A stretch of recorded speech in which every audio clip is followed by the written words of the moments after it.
Hey, I am Rachel Schmidt. Welcome back to my YouTube channel. We talk about health and wellness and fitness and self-care. Most importantly, in my opinion, is self-care. So we will cover all of these things and more on this channel. So glad you're here. If you like what you see, give it a subscribe. And yeah, let's get into today's topic.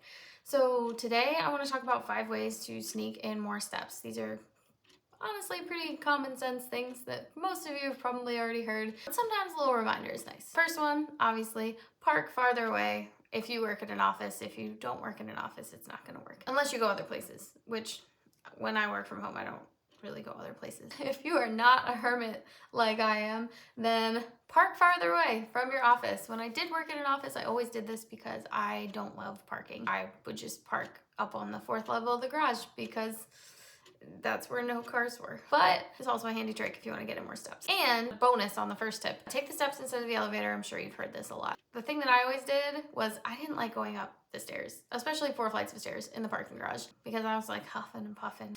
And also it was Florida, so hot. So what I always did was I took the elevator up and I took the stairs down. You're still getting steps, you're still getting extra steps, but down is easier than up.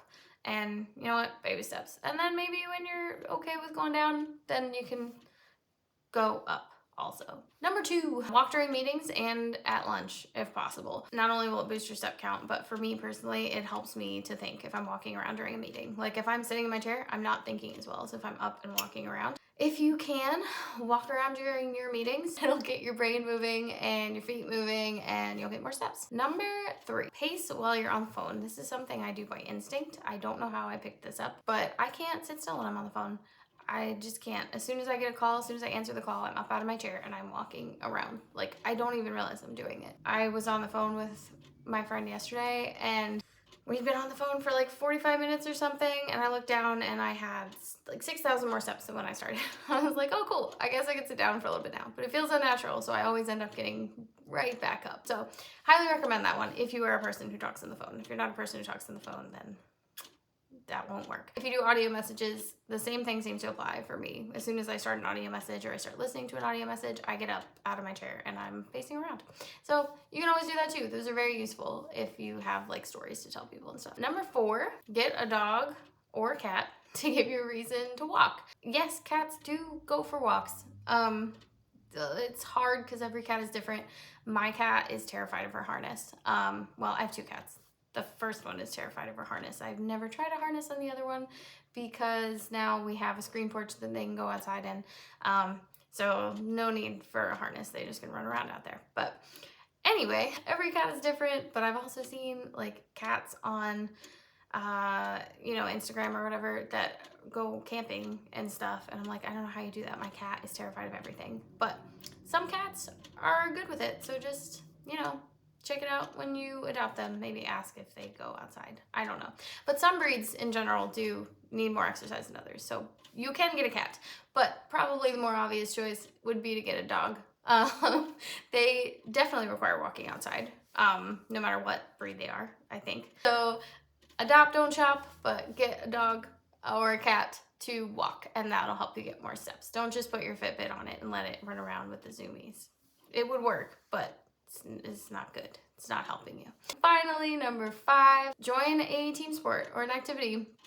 It's fun and will get you moving. Whether it's like a walking group or a running group, more power to you. I personally play volleyball, so I recently joined a volleyball league. And I get so many steps from that. You wouldn't think you do because like you're playing in a confined box, but I get a lot of steps from it. But yeah, it helps you meet people. Making friends as an adult is hard. So it kills a couple of birds with one stone.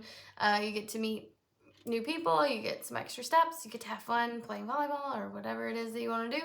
Hiking, I guess, is another good one. There's probably meetups and things for all of that stuff. That is another good way to get some extra steps in. I think that's it. That is 5 ways to sneak in more steps.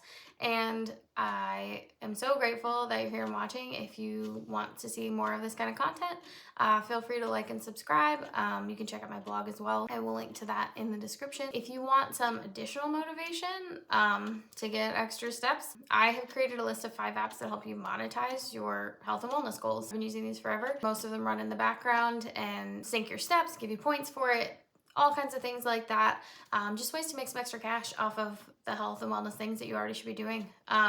Or that sounded a little judgy, that you already are doing or already want to be doing. You don't have to do them if you don't want to. But anyway, that link will be linked in the description if you're interested.